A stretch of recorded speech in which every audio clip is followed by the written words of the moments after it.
തിരുവചന സന്ദേശങ്ങൾ ശ്രവിക്കുന്നതിനായി ഭാഗ്യവചനധാര ഇന്ന് തന്നെ സബ്സ്ക്രൈബ് ചെയ്യുക. ദൈവതിരുനാമത്തിന് മഹത്വമുണ്ടായിരിക്കട്ടെ. ഭാഗ്യവചനധാര ശ്രവിക്കുന്ന എല്ലാവർക്കും കർത്താവായ യേശുക്രിസ്തുവിൻ്റെ ധന്യനാമത്തിൽ സ്നേഹവന്ദനം. ശുദ്ധമുള്ള യോഹന്നാൻ ശ്ലീഹ എഴുതിയ 1-ാം ലേഖനം 1-4 വാക്യങ്ങളിൽ പറയുന്നു, ഞങ്ങൾ കണ്ടും കേട്ടുമുള്ളത് നിങ്ങൾക്ക് ഞങ്ങളോട് കൂട്ടായ്മ ഉണ്ടാകേണ്ടതിന് നിങ്ങളോടും അറിയിക്കുന്നു. ഞങ്ങളുടെ കൂട്ടായ്മയോ പിതാവിനോടും അവൻ്റെ പുത്രനായ യേശുക്രിസ്തുവിനോടും ആകുന്നു. നമ്മുടെ സന്തോഷം പൂർണ്ണമാകുവാൻ ഞങ്ങൾ ഇത് നിങ്ങൾക്ക് എഴുതുന്നു. പ്രിയമുള്ളവരെ, വിശ്വാസികളുടെ യഥാർത്ഥമായ കൂട്ടായ്മ എന്നാൽ അദൃശ്യരായ പിതാവിൻ്റെയും പുത്രൻ്റെയും പരിശുദ്ധാത്മാവിൻ്റെയും ദൃശ്യരായ വിശ്വാസികളുടെയും ആത്മീയമായ സംയുക്ത സമ്മേളനമാണ് കൂട്ടായ്മ എന്നാണ് മേൽപ്പറഞ്ഞ വാക്യത്തിലൂടെ നമുക്ക് മനസ്സിലാക്കുവാൻ സാധിക്കുന്നത്. നമ്മുടെ സന്തോഷം പൂർണ്ണമാകുവാനാണ് ഇത് എഴുതുന്നത് എന്ന് വിശുദ്ധ യോഹന്നാൻ ശ്ലീഹ ഊന്നി പറയുന്നു. യേശുവിൻ്റെ ശിഷ്യന്മാർ യേശുവിനോട് കൂടെ ജീവിച്ച് ആദ്യം മുതലുള്ളതും യേശുവിൽ നിന്ന് കേട്ടതും പഠിച്ചതും യേശു ചെയ്ത അത്ഭുത പ്രവൃത്തികൾ സ്വന്തം കണ്ണുകൊണ്ട് കണ്ടതും നോക്കിയതും ഞങ്ങളുടെ കൈ തൊട്ടതും ഞങ്ങൾ വിശ്വസിച്ചതുമായ ജീവന്റെ വചനങ്ങളാണ് എഴുതുന്നത് എന്ന് 1-ാമത്തെ വാക്യത്തിൽ വളരെ വ്യക്തമായി രേഖപ്പെടുത്തിയിരിക്കുന്നു.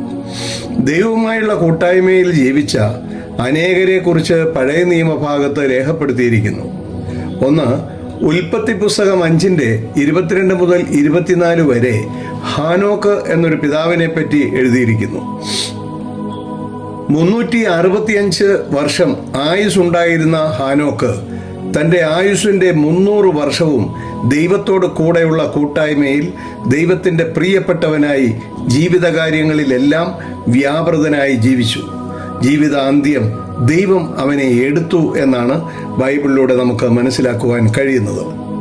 രണ്ടാമതായി ഉൽപ്പത്തി പുസ്തകം 6-9 നോഹയെക്കുറിച്ച് പറയുന്നുണ്ട്. നോഹയുടെ വംശപാരമ്പര്യം എന്തെന്നാൽ നോഹ നീതിമാനും തൻ്റെ തലമുറയിൽ നിഷ്കളങ്കനുമായിരുന്നു. നോഹ ദൈവത്തോട് കൂടെ നടന്നു. ദൈവികമായ കൂട്ടായ്മയിൽ ജീവിക്കുവാൻ ഭാഗ്യം ലഭിച്ചവനാണ് നോഹ. ദൈവഹിതത്തിന് അനുസരിച്ച് ജീവിക്കാത്ത ദുഷ്ടരായ ജനത്തെ നശിപ്പിക്കുവാൻ ദൈവം തീരുമാനിച്ചപ്പോൾ നീതിമാനായ നോഹയെയാണ് തെരഞ്ഞെടുത്തത്. നോഹയിലൂടെ ഒരു പുതിയ ദൈവജനത്തിന് ജന്മം നൽകുവാൻ ദൈവം നോഹയെ അനുഗ്രഹിച്ചു. 3, പുറപ്പാട് പുസ്തകം 29-45 യഹോവയായ ദൈവം അരുളി ചെയ്യുന്നു, ഞാൻ ഇസ്രായേൽ ജനത്തിൻ്റെ മധ്യേ വസിക്കും, അവരുടെ ദൈവമായിരിക്കുകയും ചെയ്യും. അതെ, ദൈവജനത്തിൻ്റെ കൂടെ വസിച്ച് കൂട്ടായ്മ ആചരിക്കുവാൻ ആഗ്രഹിക്കുന്ന ദൈവത്തെയാണ് ഇവിടെ വരച്ച് കാണിക്കുന്നത്. 4, സഖരിയാവ് 2:10 സിയോൻ പുത്രിയെ ഘോഷിച്ചുല്ലസിച്ച് ആനന്ദിക്ക, ഇതാ ഞാൻ വരുന്നു, ഞാൻ നിന്റെ മധ്യേ വസിക്കും എന്ന് യഹോവയുടെ അരുളപ്പാട്. പ്രിയമുള്ളവരെ, ദൈവത്തിൻ്റെ ഇഷ്ടമനുസരിച്ച് ജീവിക്കുന്ന ദൈവമക്കളുടെ കൂടെ വസിക്കുവാൻ ആഗ്രഹിക്കുന്നു ദൈവം എന്നാണ് ഇവിടെ എല്ലാം പറയുന്നത്. പുതിയ നിയമത്തിലും ഇങ്ങനെ തന്നെയാണ് പറയുന്നത്.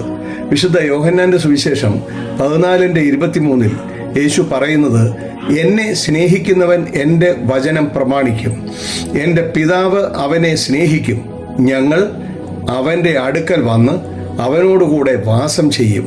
ഇവിടെയും ദൈവികമായിട്ടുള്ള കൃപയ്ക്ക് അനുസരിച്ച് ജീവിക്കുന്ന ദൈവമക്കളോട് കൂടെ വസിക്കുന്ന പിതാവിനെയും പുത്രനെയുമാണ് നമുക്ക് കാണുവാൻ സാധിക്കുന്നത്. വിശുദ്ധ മത്തായിയുടെ സുവിശേഷം 18-ാം അധ്യായത്തിൻ്റെ 20-ാമത്തെ വാക്യത്തിൽ യേശു പറയുന്നത്, 2-3 പേര് എൻ്റെ നാമത്തിൽ കൂടി വരുന്നിടത്തൊക്കെയും ഞാൻ അവരുടെ നടുവിലുണ്ട് എന്നും ഞാൻ നിങ്ങളോട് പറയുന്നു. പ്രിയമുള്ളവരെ, ദൈവം നമ്മോടുകൂടെ വസിച്ച് കൂട്ടായ്മ ആചരിക്കുന്ന കാര്യം ബൈബിളിൽ അനേകം ഭാഗങ്ങളിൽ രേഖപ്പെടുത്തിയിരിക്കുന്നു. അങ്ങനെ ദൈവത്തോട് കൂടെ ചേർന്ന് ജീവിച്ച് കൂട്ടായ്മ ആചരിച്ച് ദൈവരാജ്യത്തിന് അവകാശം ലഭിക്കുവാനുള്ള വലിയ കൃപ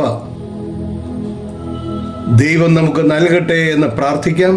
ദൈവം നമ്മെ എല്ലാവരെയും അനുഗ്രഹിക്കട്ടെ.